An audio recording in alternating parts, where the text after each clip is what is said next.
Welcome to the episode 100th of the podcast From Stress to Success Blueprint. I'm your host, Lolita. Yay, we made it to the 100th episode! Can I believe it? I've been talking already for what, like 3 months? If you knew, and this is the first time seeing me talking about my podcast, welcome. And for those who are returning, welcome as well. I'm so happy you're here. So, let's continue the conversation about how we can get stressed out in relationships. Now, today is going to be a hard topic. Well, actually, any topic is hard because otherwise it would not be stressful. So, money matters. Yes, the finances. Years ago, I read a study done that majority of divorces happen not because of infidelity problems, which actually I'm going to be addressing in the next episode, but financial problems. Well, and no wonder why, because it's very hard to have two people agree on everything, right? We have different opinions, we have different needs, but keeping, let's say, if you are living with someone in the same place, um, you have all your finances together, it can be very super stressful of watching the other person spend money somewhere when you are saving. Or if maybe you are the person who likes to spend money on things, but you have another person who is continuously telling you that you need to save.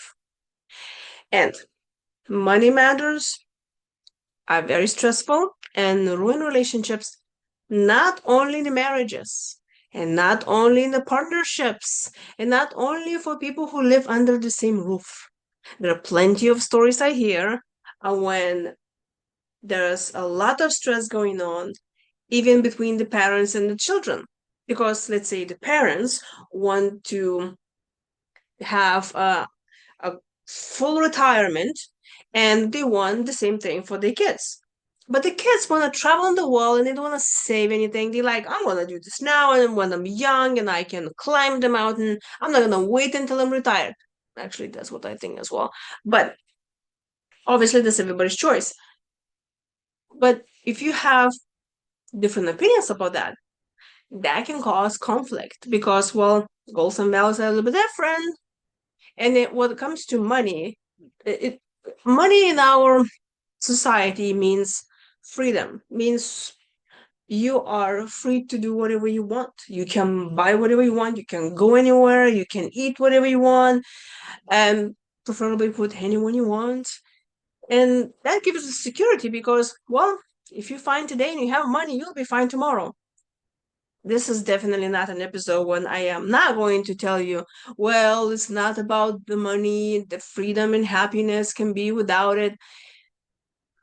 The scarcity mentality, that is where the real stress is. If you think that is not enough for whatever you have, could be the same amount of money for somebody else, plenty. So it's really not about the money. It's about what is that you do with that and your mentality and your attitude towards that. And how are you adjusting your life? But I'm talking about relationships here. So it's not really about the money. It's about, in relationships, about trying to control each other, trying to, especially when it has to do with money. Everyone in the family, especially in the family, can say to each other, I'm trying to be there for you. I'm trying to foresee things. I'm trying to protect you. And if you are just keep on spending the money, then there will be no money to protect. And then hence everybody's fall apart and the families, all of this, and we cannot give the kids. I mean, you get the thing, right? Money also can be a very stressful thing because let's say a business owner doesn't have enough business and then that's influenced the family. Anyway, I can talk for hours about something that you already know, but um, how is that we can help ourselves and others and handle that kind of stress in relationships? Well, the solution is also nothing new.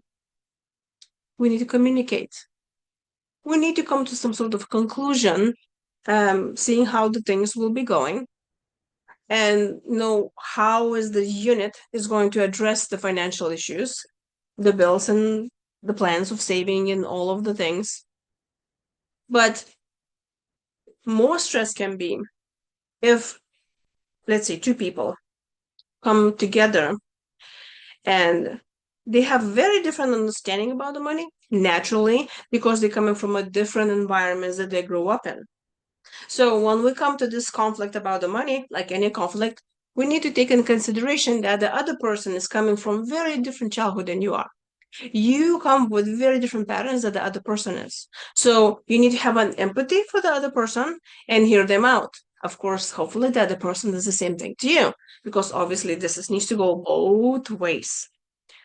Now, it could be worse if one of the person decides that, oh, I know better, so you, the other person, should listen to what I'm telling you to do. Obviously, that's not the way to do it. But it could be that the other person can just not even have a conversation. They don't even want to have a conversation. That they don't even know what their own values are.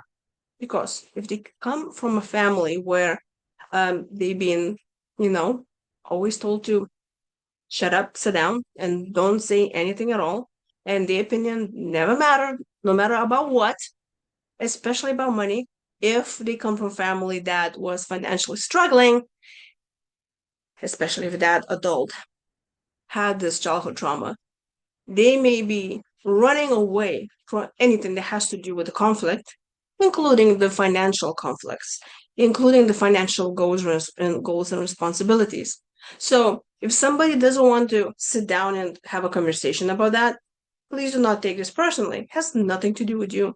It has to do with the other person that just not capable, maybe communicating. So then you need to ask yourself, well, why you don't want to talk about that? Or maybe you yourself don't want to talk about it. Ask, well, where's this really coming from? And you can start just taking a piece of paper. I love writing a list and really write it down, your authorities in your life when you were growing up, because especially it has to do with money. Authorities are very, very important. And you can say your mother, your father, maybe older brother, older sister, cousin, an uncle, and that you looked up to or were fearful of.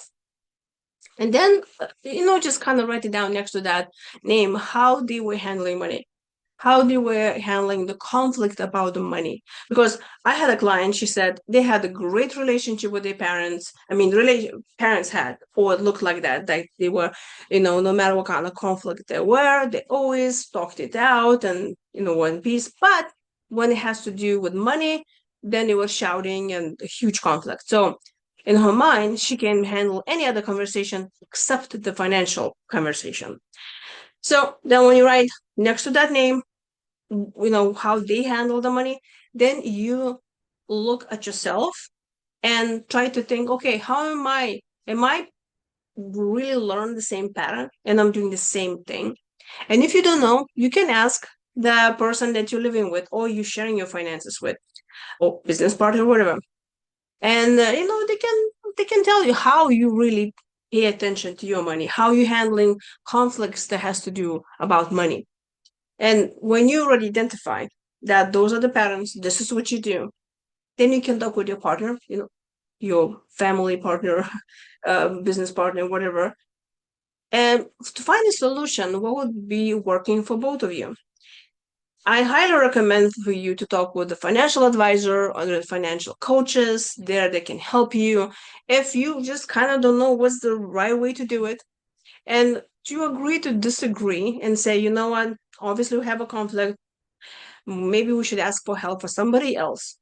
And understanding that you can get help outside of your financial unit, it will take away the pressure from you expecting to solve it or pointing fingers at each other. And like I said, if you coming from the place of empathy and understanding that the other person reacting to anything else very differently than you, and you both can know that, we're coming here together, so let's just talk this through it and come to a conclusion and have some action steps, then you definitely can get to a goal.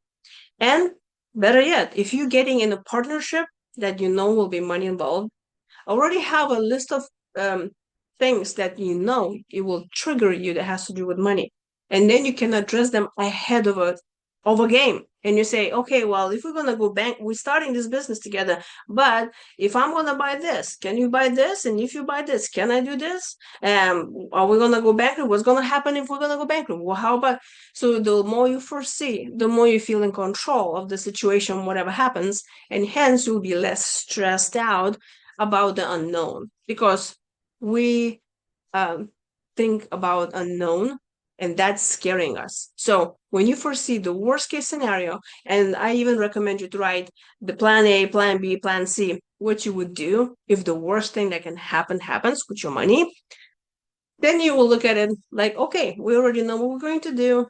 And now you'll be more calm, more at peace. And also, when you have this conversation, you will show that the person that you're standing by yourself, by your own needs, and you honor the other person needs as well. And hence, the relationship will be much better because you were honest with each other, you are more open to each other, and there'll be less miscommunications and less stress. And if you want to talk about more about trust and miscommunications and relationships, please listen to the previous episodes. Okay, I think that's enough for today. Happy 100th um, episode. If you're watching this on YouTube and you have not subscribed to my channel and you like what you hear and you would like to hear more, please subscribe to my channel and please like the video if you liked it. And if you need more support and buy my books on Amazon or get a session, or you would like to invite me to speak in your organization, please, you're welcome to go check out my website, beamazingyou.com. Okay, well, happy 100th. I'm so excited. I know. But 100th happened only one time, right? So tomorrow is going to be 100th first. So I hope still to see you there.